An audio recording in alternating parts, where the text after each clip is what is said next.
We weren't stopping. We didn't stop at any stores. Melissa Calhoun and her family were on their way back to Montreal from New Brunswick after attending to her ailing father.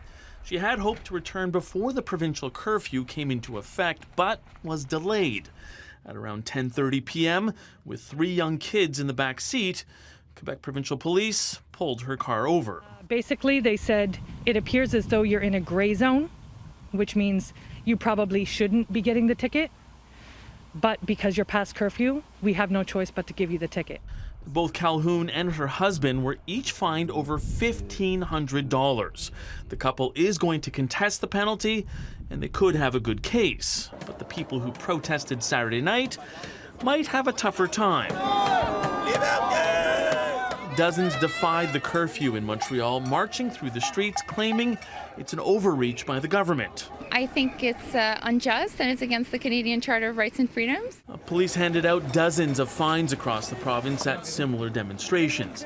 Many protesters vowed to fight the fines, claiming the curfew is a violation of charter rights. I think the end result will be that the emergency was serious enough, that the measures were proportionate and not excessive to the point of destroying people. Now, the goal is to slow the spread of COVID-19. Curfews in countries like France reduce the acceleration of transmission for people who are 60 and older, but studies found only a full lockdown worked for younger age groups. So this is a very, a sledgehammer measure to try to, get things down and get mobility down.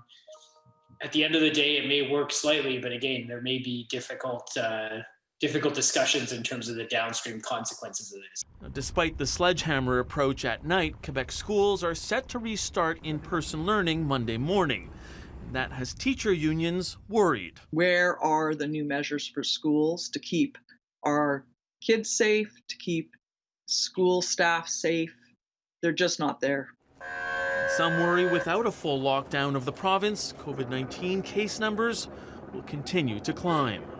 Couteur, Global News, Ottawa.